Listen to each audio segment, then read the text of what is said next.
Assalamualaikum warahmatullahi wabarakatuh. Salam sehat.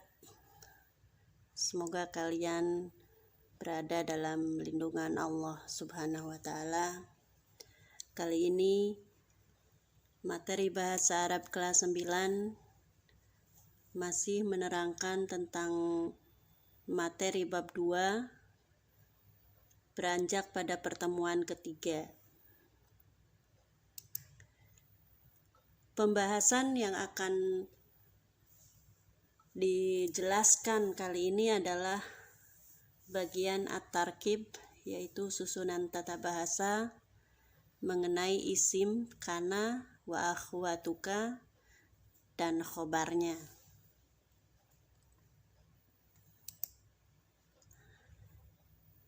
Kita lanjut pada pengertian. Apa yang disebut isim kana wa akhwatuka serta khobarnya?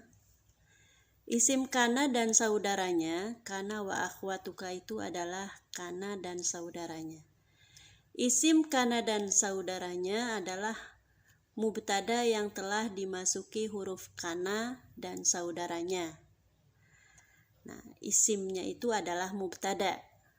Ya, ini isim kana. Isimnya itu adalah mubtada yang telah dimasukin kana. Sedang pelengkapnya kalimat tersebut adalah khobar, dinamakan khobar kana. Nah, ini adalah kana wa ikhwatuha wa akhwatuka. Kana dan teman-temannya. Ada kana, ada soro, asbaha, adha, dholla, amsa, bata, laisa, mazala, ma'anfaka, mafata, mabaroha, madama. Tapi yang populer ini adalah kana, soro, asbaha, adha. Tapi pada kali ini kita akan membahas tentang kalimat isim atau mubtada khobar yang dimasuki oleh kana. Kana saja. Nanti jika kalian melihat atau memperhatikan ketika kalian membaca Al-Quran, ada kata-kata yang terdapat kana wa akhwatuha, ini nanti hukumnya ada seperti yang ada di penjelasan kali ini. Kita lanjutkan. Ketentuan kana wa akhwatuha ketika masuk ke dalam kalimat mubtada dan khobar, maka akan merofakkan mubtada dan menasobkan khobarnya. Nah, apa yang disebut merofakkan? Yaitu membuat marfu, membuat rofa. Ada ciri-cirinya nanti di sini. Ada tanda-tanda rofa pada mubtada.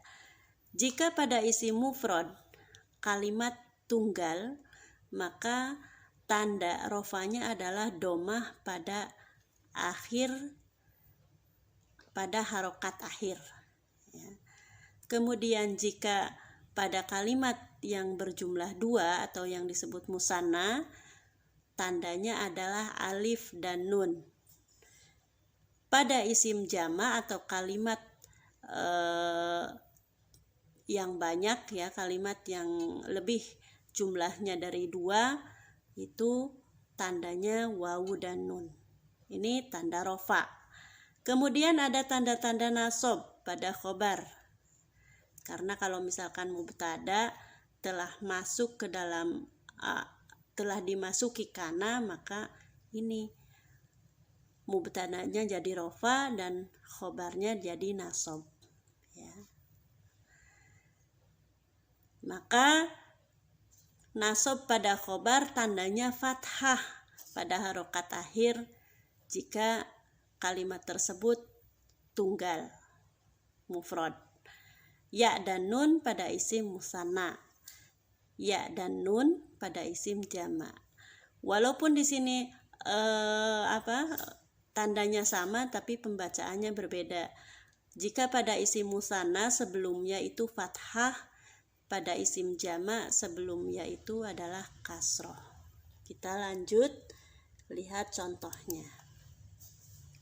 Sebelum contoh, maka ini adalah kilas balik pengertian mubtada dan khobar.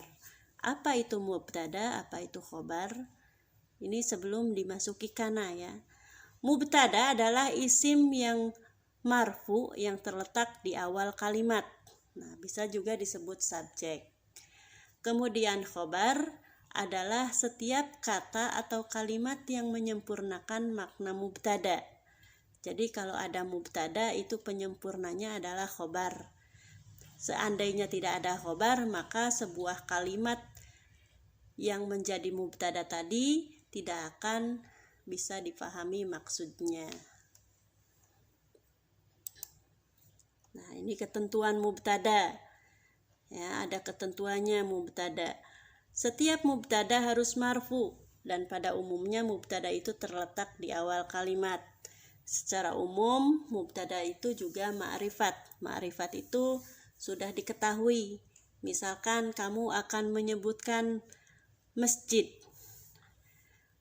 atau menyebutkan seorang murid.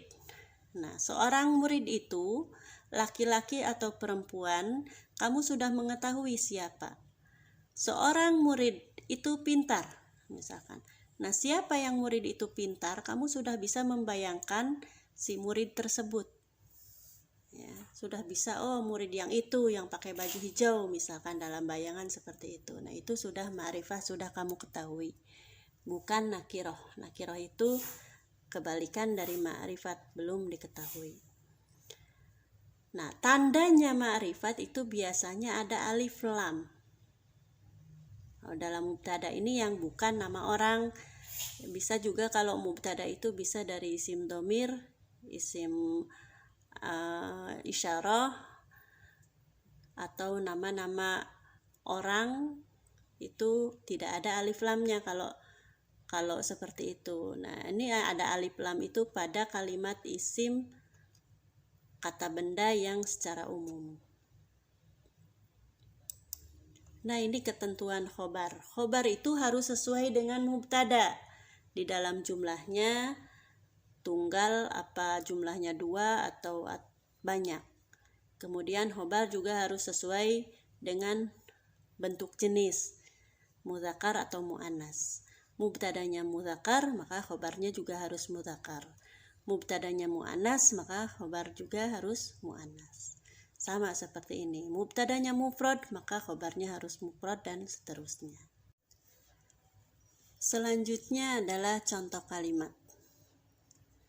Kalian bisa lihat, ini contoh 11 ini adalah mubtada dan khobar sebelum dimasuki kana wa akhwatuha.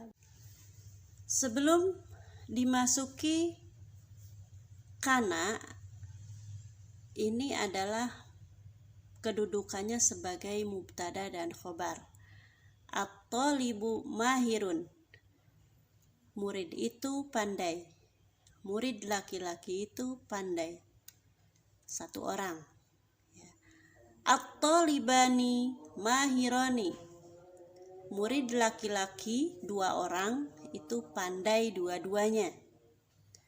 At-talibuna mahiruna. Murid laki-laki banyak itu pandai semuanya. Nah, jadi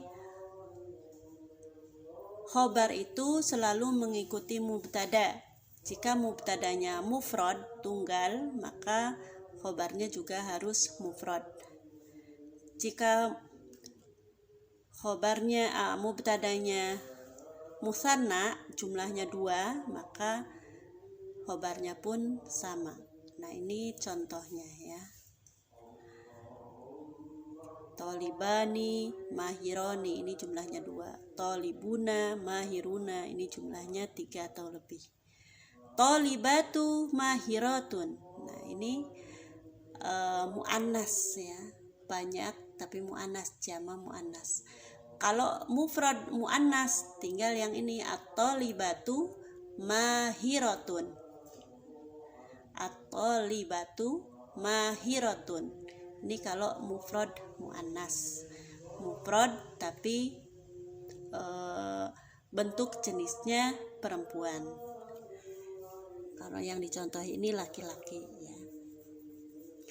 Nah, sebelum dimasuki kana dan akhwatnya, kata mubtada dan khobar ini belum berubah harokat akhirnya, masih domah semua.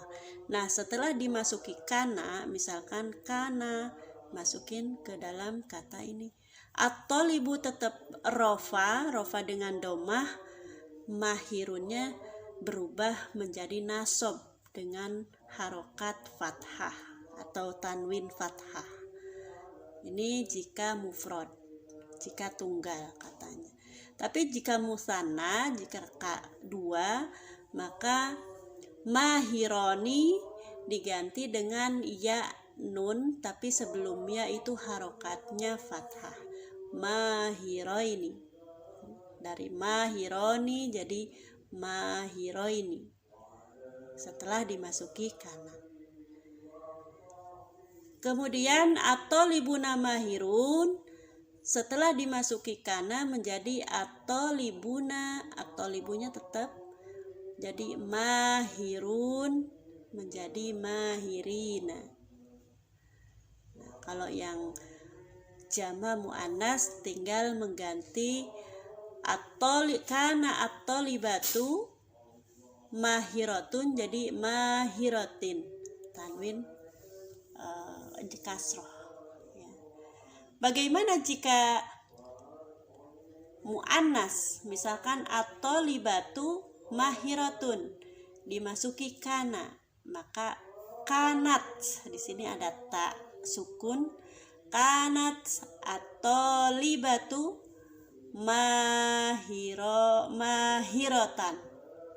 mahirotan pakai tanwin ya, pakai ta marbutoh, pakai tanwin fathah dan seterusnya. Itu saja contoh kalimat sebelum kemasukan kana, itu berarti dia adalah mubtada dan khobar. Nah, setelah kemasukan kana dan akhwatnya ada perubahan di harokat akhir di dalam khobarnya. Mubtadanya tetap, tapi khobarnya menjadi nasob. Alamat nasobnya jika mufrad fathah, jika musanna ya dan nun, tapi sebelumnya berharokat fathah. Kalau jama cirinya adalah ya dan nun, harokatnya sebelum ya kasroh.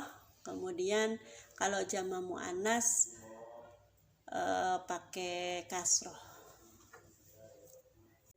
Sekian untuk kesempatan kali ini.